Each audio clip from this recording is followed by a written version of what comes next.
A visão espírita da vida, que Allan Kardec nos trouxe lá em 1857, com o Livro dos Espíritos, tem a ver com a nossa vida de hoje?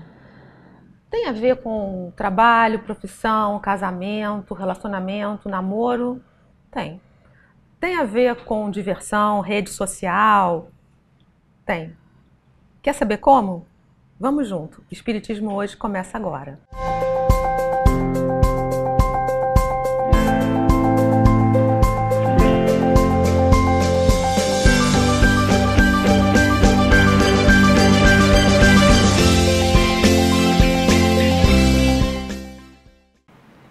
Nossa convidada é a nossa querida Sueli Schubert. Ela é escritora, palestrante espírita e o nosso tema é mediunidade. Sueli, muito bem-vinda ao nosso programa. E muito prazer em estar aqui com vocês. Estou saudando a todos que nos estão assistindo. De uma forma ou de outra, é uma inter-relação muito boa que está acontecendo, né? Que bom. Mediunidade, quando a gente fala em mediunidade, a primeira coisa que vem é um certo estranhamento, talvez, um certo medo. Eu me refiro à pessoa, ao jovem que está se descobrindo nesse momento. Às vezes uma excitação, às vezes um medo, às vezes um estranhamento. O que é isso? O que você pode dizer para a gente o que é mediunidade e quais são os primeiros sinais? Evidentemente que já é um assunto bastante divulgado, desde os tempos mais antigos, porque a mediunidade sempre existiu, não é uma invenção da doutrina espírita. Os espíritos sempre se comunicaram, os chamados invisíveis, que na verdade não eram tão invisíveis assim, e através dos tempos eles sempre se mostravam. Nós não temos tempo para falarmos dessa parte histórica, mas sabemos que é uma presença constante na vida dos encarnados, exatamente porque os desencarnados estão de todas as maneiras mostrando que a vida continua, a sobrevivência. Nos tempos atuais, já nos nossos tempos propriamente dito, nós temos o exemplo de Chico Xavier, porque poderíamos citar outros como Zilda Gama, outros médiuns também famosos, mas Chico Xavier foi aquele que o público mais se identificou e que começaram as pessoas a entender o que é a mediunidade, que é esse intercâmbio entre os chamados vivos, os encarnados, e os invisíveis, os desencarnados. Porque se nós somos não apenas duas mediunidades, duas humanidades, mas uma humanidade só, porque aqueles que estão desencarnados já estiveram aqui no plano terreno, enquanto que nós estávamos no plano espiritual. E esse ir e vir é que faz com que haja cada vez mais um intercâmbio, um processo de comunicação que é muito saudável, porque nós viemos da pátria espiritual e para ela retornaremos. Portanto, há uma comunicação constante entre uns e outros. E a faculdade mediúnica é aquela que propicia a determinadas pessoas esse intercâmbio mais direto. Kardec fala na introdução de O Livro dos Médiuns que todos somos médiuns, porém aí ele acrescenta, usualmente só se denominam médiuns aquele em que a faculdade se mostra ostensiva.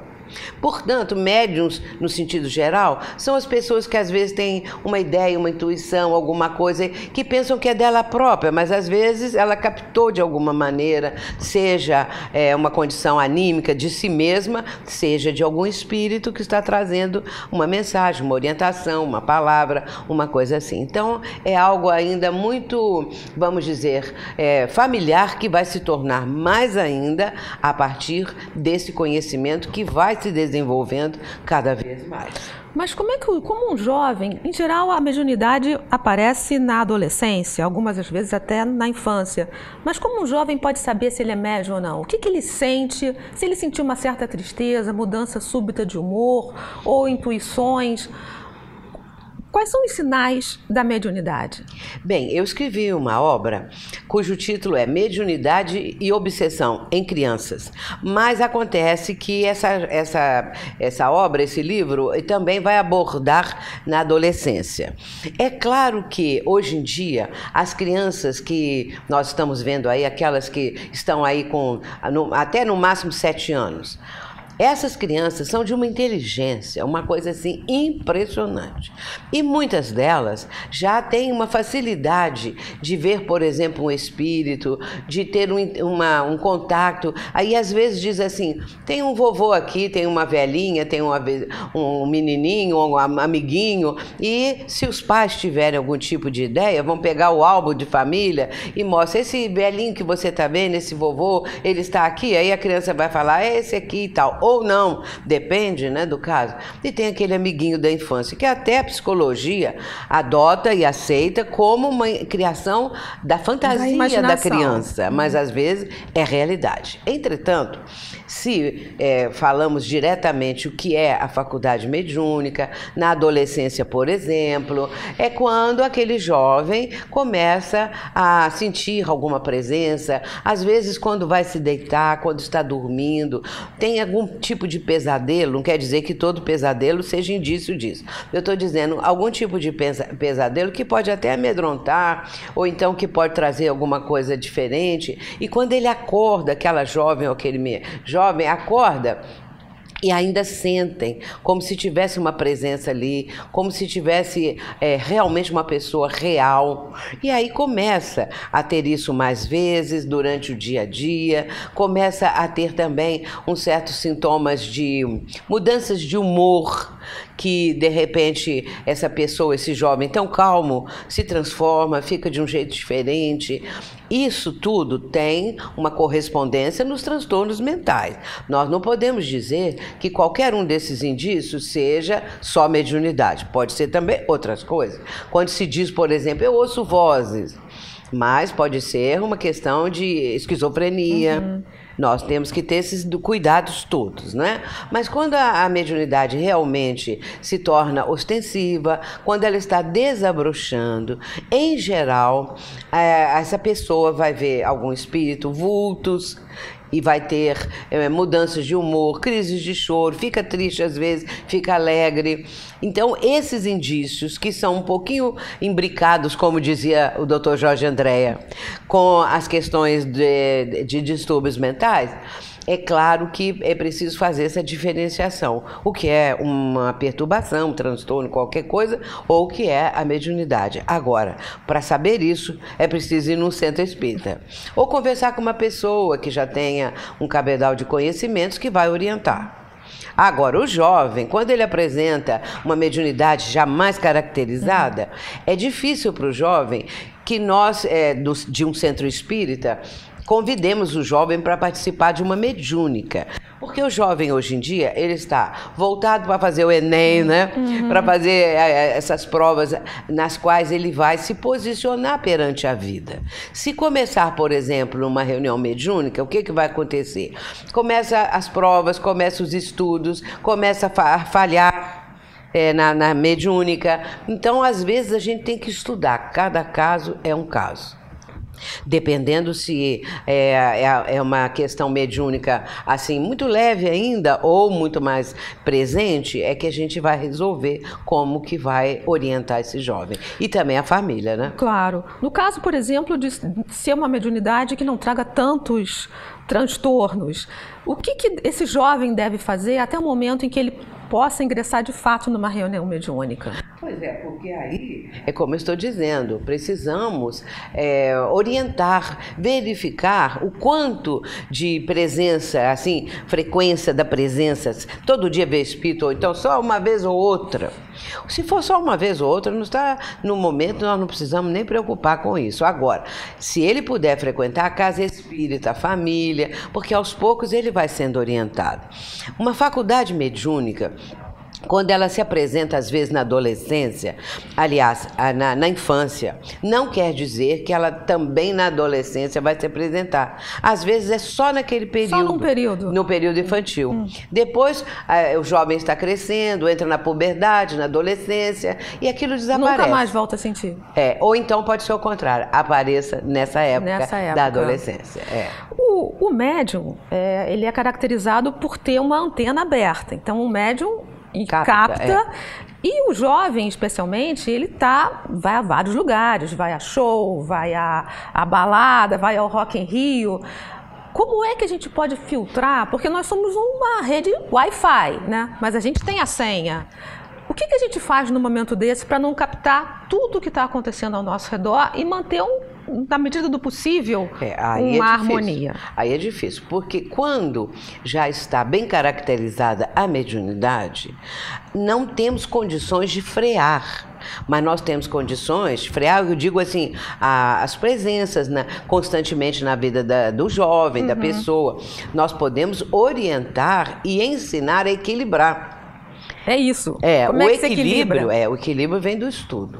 O equilíbrio vem da pessoa ser orientada numa casa espírita séria, uma casa espírita que vai dar o suporte, a orientação. Porque aí, inclusive, se é um jovem, ele vai fazer uma opção. Ou se essa frequência mediúnica é muito intensa na vida dele, frequentar melhores ambientes. Álcool pode afetar isso? Cuidar com essa questão das drogas lícitas, nem falo das ilícitas, mas as lícitas, né, que estão aí. Álcool, por exemplo, que também, né? Também tem que ter um critério quanto a isso.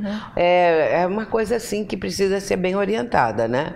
E é o estudo numa casa espírita que vai conferir isso ao jovem, né? E ele vai fazer uma opção, se ele quer enveredar por esse caminho, porque nem sempre eles ouvem a gente. O adulto não faz.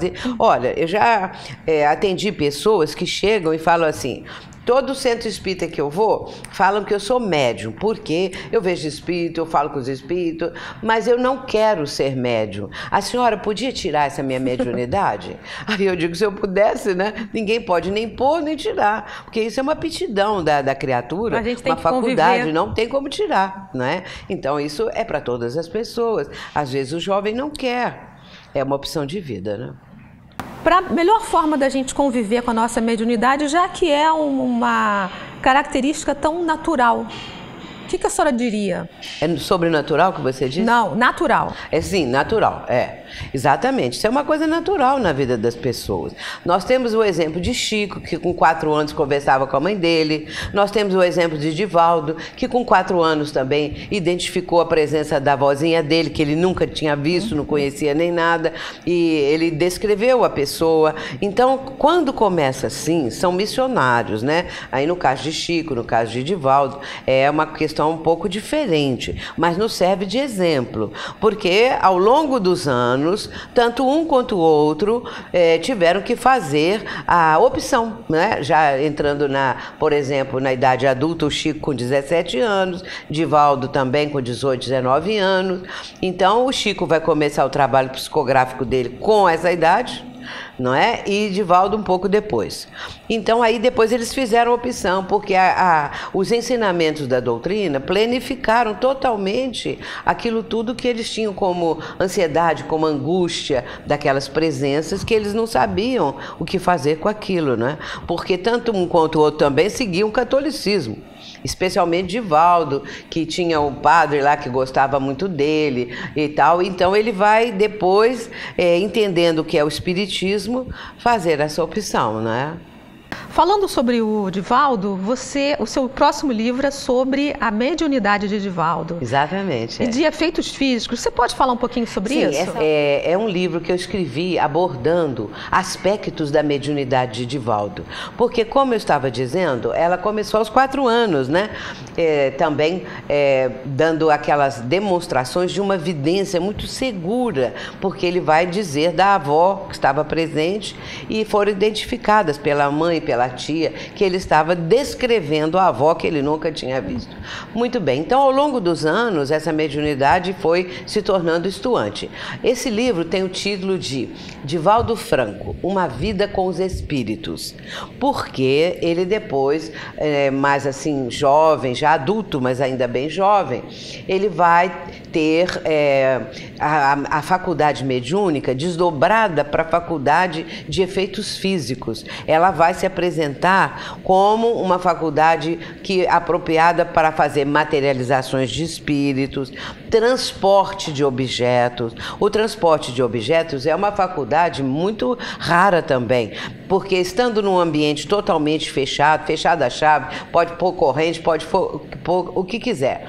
O objeto vem do exterior, e já aparece no colo de uma pessoa, no chão, numa mesa e tudo mais, porque os espíritos é que trazem esse objeto. Então, é preciso de um médium que tenha essa especificidade. É um tipo de mediunidade específica. É um tipo de mediunidade. Então, a materialização, o transporte, a questão também de outros aspectos, uma faculdade muito rara, que é produzir música. Produzir música, quando o médium tem essa faculdade, ele está num ambiente qualquer e, de repente, a música começa a acontecer. Uma música, geralmente, uma música sinfônica, uma música que a gente poderia dizer que é erudita, clássica, uma coisa assim, porque é a espiritualidade que apresenta essa música. E todo mundo ouve essa música. Todo mundo ouve, todos ouvem e o médium está ali quietinho, não é? E pode olhar tudo, se tem algum amplificador, se tem algum aparelho que possa trazer esse som, essa coisa toda. E muitas vezes, um exemplo que foi feito com Daniel Douglas Home, que era da Escócia, nasceu na Escócia, mas estava na Inglaterra, com o William Crookes, que foi um dos maiores pesquisadores que nós já tivemos no meio espiritual, assim, mencionando a questão da espiritualidade. O William Crookes, ele fez uma experiência com esse médium, fizeram uma espécie de uma gaiola e colocaram dentro um acordeon. E esse médium que tinha essa capacidade de produzir a música, era só encostar assim que o acordeon tocava. Encostava do lado de fora. Tocava sozinho. E aí o acordeon tocava as mais diferentes melodias. Então é a capacidade dele produzir este som, não é? Mas aí é necessário uma série de explicações que eu faço no livro. O livro eu explico cada um das mediunidades, como que pode acontecer uma coisa dessas, né? O médium precisa doar uma energia muito especial, que é ectoplasma, chamado de ectoplasma. É que os espíritos manipulam para produzir os fluidos.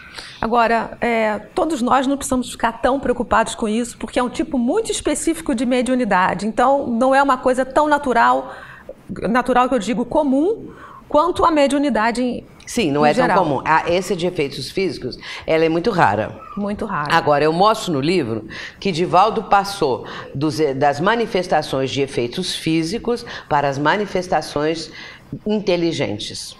Então, ele não ficou nos efeitos físicos. Isso foi uma determinada época. Ou então, raramente acontece. E não está também no controle dele, porque os espíritos é que promovem, né? Não depende da vontade dele. De repente os espíritos resolvem. Mas aí é feito de comum acordo, porque os espíritos vêm e devem falar com ele: olha, nós vamos hoje fazer um efeito físico aqui, fazer uma materialização. Mas tem casos, no livro eu conto quase 50 depoimentos de pessoas que assistiram os efeitos. De várias cidades, de várias épocas. Então as pessoas dão um nome, dão os detalhes todos, contam como foi uma materialização de duas rosas assim na frente das pessoas, entendeu? Então ele não entra nesse transe que é do médium ficar deitado e daquela inconsciência. O caso dele é muito raro por isso. Eu espero que leiam o livro, né? Porque o livro é muito interessante. Sueli, muito obrigada pela tua presença aqui. Obrigada, eu agradeço a vocês, viu?